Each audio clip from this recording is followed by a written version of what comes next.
Opa, hoje eu resolvi gravar aqui, meus amigos estão me perguntando muito sobre esse negócio de H1, L1, de como estruturar a operação, se questão de probabilidade, e eu resolvi fazer um vídeo aqui bem para iniciante, para o pessoal entender como estruturar uma operação.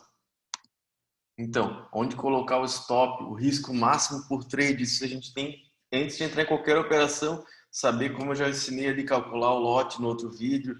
Então, quanto eu estou disposto a perder e qual o meu possível alvo. Pode ser que não chegue, que pare no meio, que é a continuidade, vamos debater isso. E por que abortar e quando abortar, né? E o motivo disso. Então, primeiro, para a gente estruturar uma operação, H1, H2, L1, WED, 50%. Vamos abordar tudo que existe desse esquema de price action. Só que Elliott também é estrutura de mercado, é uma região de oferta e de demanda. Só que o mais importante, o contexto.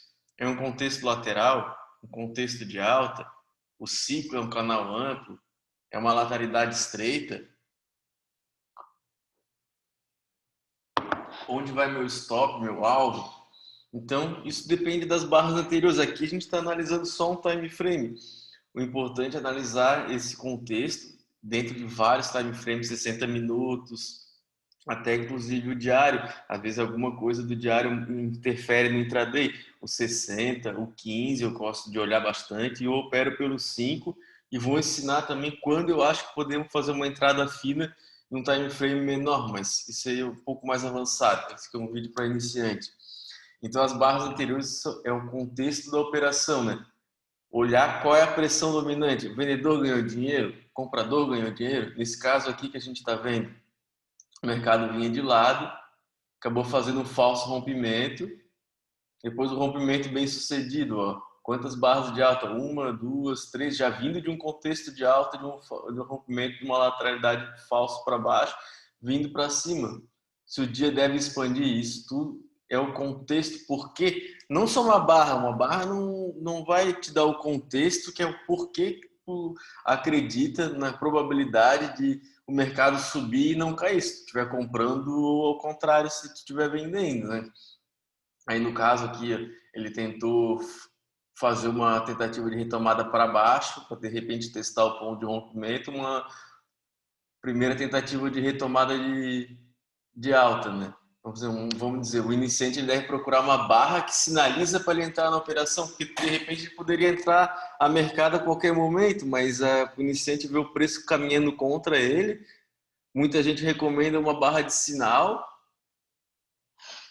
para ele poder entrar na operação. Então a barra essa aqui, vamos dizer que ele viu um contexto de alta, o mercado subindo mais que caindo, ele não vai entrar na primeiro sinal de alta que ele quer uma confirmação, no caso aqui o pessoal chama de um fundo duplo ou uma nova tentativa de romper para cima, então uma H2, uma boa barra de sinal fechando na máxima e ele vai esperar a barra fechar para daí ele entrar no trade, barra fechando na máxima, mais de 20 barras acima da média, tem todo um contexto para ele entrar na operação. Aqui existem dois tipos, tu pode entrar na operação com um alvo longo, um stop é diferente de um alvo curto, depende para que tu vai entrar. Se o cara entra para um alvo um para um, vamos dizer que ele botou 100 pontos aqui de stop para 100 pontos de alvo, é um stop diferente. Ele vai, por exemplo, medir essa barra e projetar ela para cima, fazer um para um, porque aí, querendo no mercado está subindo, fez um fundo duplo, claramente pressão compradora do que vendedora, topos e fundos ascendentes, um rompimento. Então, se ele entrar aqui, mas ele pode também querer segurar e olha só quanto que ele vai ganhar e quanto que ele vai ganhar só numa barra, né? Ele vai esperar a barra fechar, vai entrar. Essa aqui é a barra que sinalizou ele entrar no trade, então é a barra de sinal. Aí o que vai acontecer? Ele entrou no trade, a gente chama de barra que deu a entrada na operação dele. Ó. Essa segunda barra aqui é a barra de continuidade, barra de entrada, que ele entrou na operação, esperou a primeira barra fechar, ele entrou aqui, ó, nada caminhou contra eles, foi direto, só alegria. E se ele foi para um teste de topo, um para um da barra, colocando o stop aqui, ele poderia abandonar o trade já com lucro. ou esperar mais uma barra. Se ele de repente começou a pensar em alongar por causa do... Veio a próxima barra, não foi boa, a gente chama de barra de comprar fechamento, quer dizer, quando uma barra fecha na máxima, muito scalper, que a gente chama o pessoal que opera curto, ele espera mais uma barra. Aqui não fechou a barra de scalper. Normalmente quem está para scalp sai na próxima barra. E totalmente diferente. O scalper, ele coloca o stop dele sempre abaixo da barra aqui, da barra de sinal. Essa barra fechou boa, o scalper já vai colocar o stop embaixo dessa barra aqui, que é praticamente do 0 a 0. Largou essa barra, ele já sai na próxima com o lucrinho dele. O cara que é de alvos, vai ficar o dia inteiro posicionado, ele pensa, a situação do mercado que ele está é uma situação que os compradores estão ganhando. Será que é o próximo movimento de perna? Daí não é um movimento de alvo de horas, vai aguentar correção na cabeça, 20, 30, 40 barras, segurando até mais ou menos ali conforme os últimos 5 dias do movimento. Se houver um índice ou dólar, vamos dizer, o índice anda 1.000, 2.000 pontos por dia ali nos últimos 5 dias, ele vai segurar, ele acredita que aqui de repente era uma falha de um suporte majoritário que ele entrou, porque ele viu que rompeu um suporte majoritário. Não estou nem analisando o contexto de time frame maior, mas ele acreditava muito nessa perna de alta por pressão, rompimento que deu certo, deu errado, vai embolsar, né? Então é tudo que ele tem que pensar. Isso é a continuidade do trade. Então, a gente está sempre pensando a cada barra, foi um rompimento sucedido ou não? Estou disposto a aguentar correção? É uma operação de alvo curto ou longo? Por que isso? Porque assim, se tu entra na operação para alvo longo, tu sempre tem que colocar teu stop na última mínima majoritária, no caso aqui do exemplo de trade de alta, né? Então, isso aqui, ó, não é majoritário, ele precisa fazer um breakout para uma nova máxima. Toda vez que tiver um breakout, uma nova máxima, sempre a mínima do movimento da perna é onde que vai o stop. Aí aqui, ó, não fez força em uma nova máxima, voltou para dentro. Não pode, stop de swing não é aqui, tá, gente? O stop de swing fez uma nova máxima com muita força, aí o stop para swing já pode ser colocado aqui. Ele ia ter que aguentar toda essa correção. Depois de uma nova máxima com força, o stop vem aqui. O stop só vai vir para cá depois da próxima nova máxima. Ele pode ou embolsar, se ele notou que, como não tinha tocado na média e tal, poderia ficar segurando. O cara que faz swing trade, às vezes ele aqui ia perder e poderia ter saído com um lucrinho maior. Mas é a decisão do trade. De repente ele voltasse um pouco mais para baixo, ia perder mais vezes. É sempre, às vezes, mais vale tu ser estopado e entrar de novo aqui, ó, com as duas barras fechando na máxima. A gente chama de mag bar.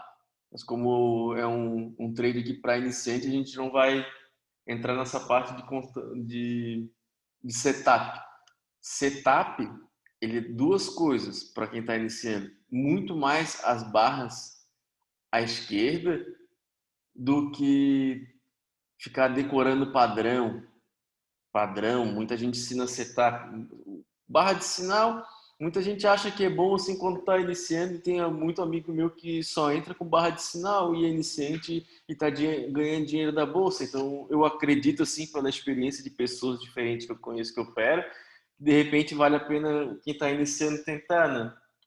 Mas sempre na continuidade está pensando se é uma falha de rompimento ou se foi um rompimento sucedido. Eu entrei na barra, próxima barra, falhou, deu certo, a barra de entrada deu certo. Falhou, estou disposto a aceitar a correção, meu alvo é curto, é longo, vou embolsar. Aqui ele ia ficar preso horas na operação, de repente poderia devolver o lucro todo.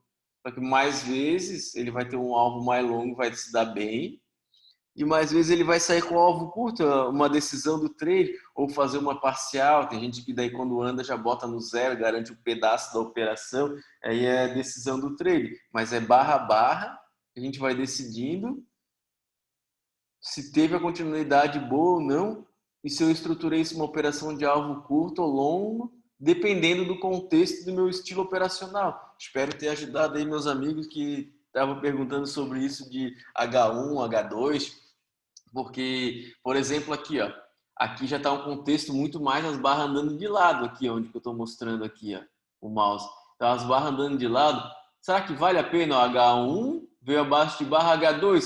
Vou comprar aqui uma H2, que é a barra de sinal. Eu acho, mesmo estando acima da média e tal, é um contexto de muita puxada já, o preço perdendo a aceleração e a localização, que é o trade location, tu tá alto aqui perto desse topo duplo. Ó, aqui tu teria um sinal de topo duplo e tu teria comprado alto numa possível lateralidade. Então, o contexto da tua esquerda não tá, a barra de sinal às vezes pode atrapalhar o iniciante. Então, tá sempre pensando isso. Também que às vezes mais vale perder a operação do que entrar mal nas últimas barras ali, 5, 10 barras, se é uma operação curta. Se for uma operação longa, não tem problema, porque o stop vai estar lá embaixo, então assim, ele podia entrar até a mercado aqui, mas que iniciante começa a ficar muito apavorado por esse vindo contra. Às vezes uma barra que ajuda ele a entrar tendo um impulso, é mais fácil para o cara que está começando a segurar. Espero ter ajudado aí nessa dúvida aí dos meus amigos. Um abraço.